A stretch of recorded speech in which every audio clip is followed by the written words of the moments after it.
नमस्कार साथियों, मैं अंतर्राष्ट्रीय ट्रेनर और मोटिवेशनल स्पीकर डॉक्टर उज्जवल पाटनी बोल रहा हूं। साथियों, इस यूपीएससी में मैं गत दिनों एक छोटा सा फ्लाइट में मेरे साथ किस्सा हुआ, उसके बारे में आपसे बात करना चाहता हूं। मैं एक ट्रेनिंग प्रोग्राम के सिलसिले में कोलकाता जा रहा था और रास्ते में मेरे बाजू की सीट पर एक व्यक्ति था। हम दोनों में बातचीत शुरू हुई। उसने मुझे बताया कि मैं यूएसए में एंटरप्रेन्योरशिप पढ़ाता हूं। मुझे लगा बड़ा इंटरेस्टिंग सा सब्जेक्ट है। मैंने उस व्यक्ति से सैकड़ों प्रश्न किए।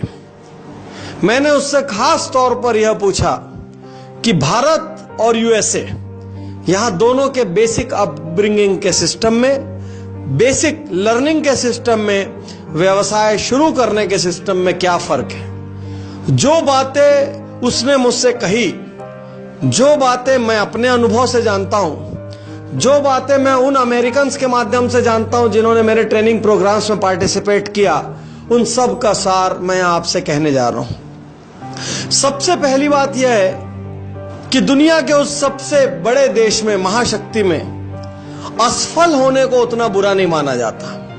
हमारे देश में कोई असफल होता है तो उस पर असफलता का लेबल लगा दिया जाता है। यह मान लिया जाता है मानो कि वो खत्म हो गया।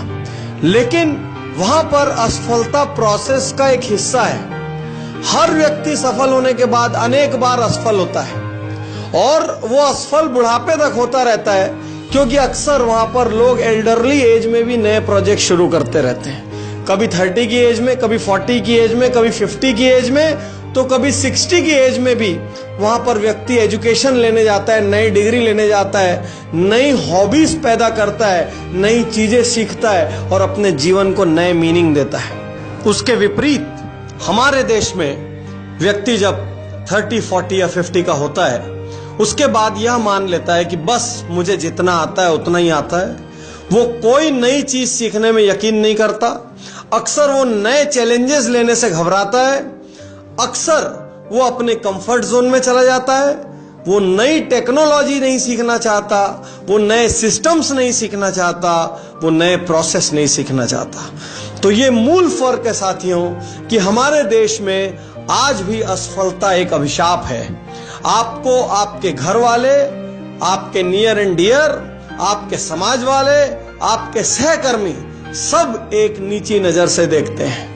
हमको यदि अपने देश को असाधारण तरक्की के रास्ते पर ले जाना हो, हमको यदि खुद को असाधारण तरक्की के रास्ते पर ले जाना हो, तो सबसे पहले हमको असफलता को स्वीकार करना होगा। हमको यह मानना होगा कि असफल होना हमारा जन्म सिद्ध अधिकार है। हमको यह मानना होगा कि असफल होना कोई बुरी बात नहीं है। असफलता कोई दाग नहीं है। असफलता कोई शर्म नहीं है। असफलता एक प्रोसेस का हिस्सा है जो आप किसी रास्ते पर आगे बढ़ते हुए पाते हैं, कभी सफलता के रूप में तो कभी असफलता के रूप में। दूसरी सबसे बड़ी बात जो उस चर्चा से बाहर आई वो ये थी कि हम अपने बच्चों को बहुत ज्यादा कंफर्ट जोन में रखते हैं। वहां पर 15-16 साल का बच्चा, 13 साल का बच्चा, 12 साल का बच्चा एक बिजनेस शुरू करने के बारे में सोचता है। हमारे देश में हम बच्चों को यह कहते, तुम तो अभी छोटे हो, क्या करोगे, अभी इसकी उम्र नहीं आई, शांत रहो, पढ़ाई करो, घर पे बैठो, ये मत करो, वो मत करो। हमारा सारा फोकस इस बात पर रहता है कि क्या ना करें और वहां सारा फोकस इस बात पर रहता है कि क्या करें। साथियों, आप नोटिस करिए, हमारे घर में छोटे छोटे जो बच्चे होते हैं वो अक्सर अपने कपड़े धोना नहीं जानते हैं। हमारे घर में जो छोटे बच्चे होते हैं अक्सर वो बर्तन धोना नहीं जानते हैं। हमारे घर में जो छोटे छोटे बच्चे होते हैं अक्सर वो बागवानी करना या गार्डन में घास काटने के लिए मशीन चलाना नहीं जानते हैं। हमारे यहाँ जो छोटे छोटे बच्चे होते हैं अक्सर वो गाड़ी धोना नहीं जानते, क्योंकि एक स्तर के बाद हमारे घर में कोई ना कोई स्टाफ या फैमिली मेंबर ऐसा होता है जो इन कामों को अंजाम देता है। और बच्चा करने की भी सोचता है तो हम उससे कहते हैं तुम्हारी उम्र बहुत छोटी, मत करो। इसके विपरीत वहां पर चूंकि फैमिली हेल्प नहीं होती, घर में आया मेहरी नहीं होती, इस वजह से वहां पर एक छोटा सा बच्चा भी अपने बर्तन खुद धोता है। वहां पे क्लास 3rd 4th का बच्चा भी कपड़ा धोना जानता है। वो गार्डन में बागवानी करना जानता है, वो घास काटना जानता है, वो गाड़ी धोना जानता है, वो हर छोटी बड़ी चीज जानता है जो हमारे यहाँ का एक युवा जानता है। साथियों, ये मूल फर्क है। हम अपने बच्चों को कंफर्ट जोन में पैदा करते हैं, उनको कंफर्ट जोन में रखते हैं।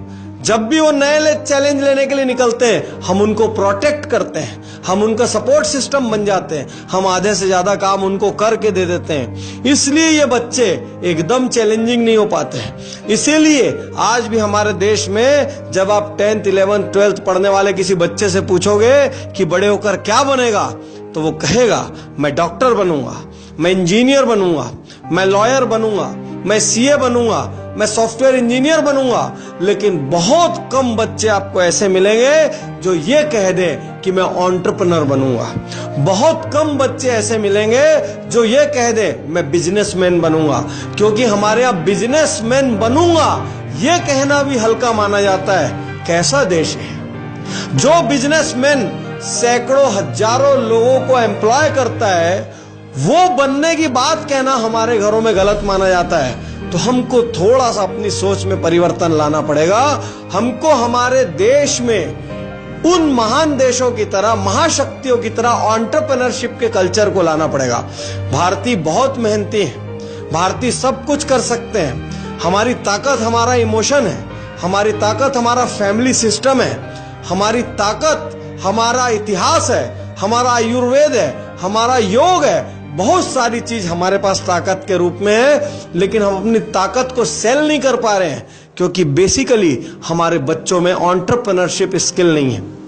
इसीलिए आज भी भारत के सैकड़ों हजारों ब्रिलियंट इंजीनियर्स अमेरिका की सिलिकॉन वैली में काम कर रहे हैं। आज भी हम उंगलियों पे तो नाम गिनते हैं, ये 10 नाम, ये 20 नाम, ये 30 नाम, ये 40 नाम, लेकिन उन नामों में से भी 80% लोगों ने अपना कैरियर वहां से शुरू किया है। साथियों, मैं कहना चाहता हूं, हमको अपने बच्चों को छोटे छोटे काम खुद करना सिखाना चाहिए। हमको अपने बच्चों को घर के काम, बाहर के काम, खुद के काम, ये सारे काम खुद करना सिखाना चाहिए। आश्चर्य की बात ये होती है, हमारे देश में क्लास 10th 11th 12th तक में भी बच्चे बैंक नहीं जाते हैं। उनको ये नहीं मालूम कि चेक कहां से कटता है, उनको ये नहीं मालूम कि डीडी कैसे बनता है, उनको ये नहीं मालूम कि एनईएफटी क्या होता है, आरटीजीएस क्या होता है, क्योंकि उनको मौका ही नहीं पड़ता। घर वाले तुरंत सुरक्षा कवच के रूप में खड़े हो जाते हैं। मैं आपसे कहना चाहता हूं, एंटरप्रेन्योरशिप एक असाधारण गुण है। किसी का स्टाफ बनने की जगह मालिक बनने की सोचिए। किसी का स्टाफ बनकर अच्छी सैलरी पाने की जगह सैकड़ों स्टाफ को अपने नीचे रखकर अच्छी सैलरी देने की सोचिए। तीसरी और सबसे महत्वपूर्ण बात, जो फर्क उस व्यक्ति ने मुझे बताया, वो फर्क यह है कि हमारा स्कूली शिक्षा सिस्टम लीक से बाहर सोचने की इजाजत नहीं देता। आज भी क्लास में टीचर्स उसी बच्चे को नंबर देते हैं जो टीचर के बताए हुए आंसर को हूबहू लिखता है। आज भी हमारे स्कूल और कॉलेज में प्रोफेसर्स उसी स्टूडेंट को नंबर देते हैं जो बुक में लिखे हुए आंसर्स को हूबहू लिखता है। यदि वो बच्चा जरा भी अपना दिमाग चलाता है, जरा भी आउट ऑफ द वे जाना चाहता है, जरा भी लीक से हटकर जवाब देता है, तो वो ये मानते हैं कि इसको कुछ नहीं आता। कई बार वो ईगो पे भी ले लेते हैं, कई बार वो ये सोचने लगते हैं कि ये बच्चा ज्यादा होशियार बन रहा है। साथियों, हमारे देश में लर्निंग बढ़ाई नहीं जा रही है, लर्निंग को किल किया जा रहा है। हमारे देश में क्रिएटिविटी को बढ़ाया नहीं जा रहा है। ये हमारा सड़ा गला स्कूली सिस्टम उस क्रिएटिविटी को किल कर रहा है। हमको हमारे बच्चों को लीक से हटकर उत्तर देना सिखाना चाहिए। हमको हमारे बच्चों को लीक से हटकर प्रोजेक्ट करना सिखाना चाहिए। हमको हमारे बच्चों को छोटी उम्र में पैसा क्या होता है ये सिखाना चाहिए। छोटी उम्र में पैसा कैसे अर्न किया जाता है ये सिखाना चाहिए। छोटी उम्र में अपने काम खुद कैसे किए जाता है ये सिखाना चाहिए। छोटी उम्र में बड़े सपने कैसे देखना चाहिए ये सिखाना चाहिए। आप अपने बच्चों को किसी की फोटोकॉपी मत बनाइए, उनको ओरिजिनल रखिए, उनको सिखाइए कोई भी काम बड़ा या छोटा नहीं होता, कोई भी काम बुरा या भला नहीं होता। दुनिया में किसी कंपनी का जीएम बनने का सपना, एजीएम बनने का सपना, डीजीएम बनने का सपना देखने के साथ साथ बच्चे को किसी कंपनी का मालिक बनने का सपना भी देखना सिखाइए, तब जाकर हमारा देश एक महाशक्ति बनेगा। मैं कहना चाहता हूं, हमको हमारे घरों से इस सोच में परिवर्तन लाना होगा, अपने बच्चों को कंफर्ट जोन से बाहर निकालना होगा, खुद को कंफर्ट जोन से बाहर निकालना होगा, खुद भी जिम्मेदारी लेनी पड़ेगी, उन पर भी जिम्मेदारी देनी पड़ेगी। तब हमारे देश से भी बड़ी कंपनियां निकलेगी, एमएनसीज निकलेंगी, जो दुनिया के कोने कोने तक पहुंचेगी और दुनिया पर राज करेगी। लेकिन इस राज करने की शुरुआत हमारे अपने घर से होगी। मैं चाहता हूं, मैंने जो भी कहा, आप पहले 2-4 दिन अपने घर में अपने आसपास ऑब्जर्व करें और उसके बाद मेरी बात वाजिब लगे तो उस पर अमल करें।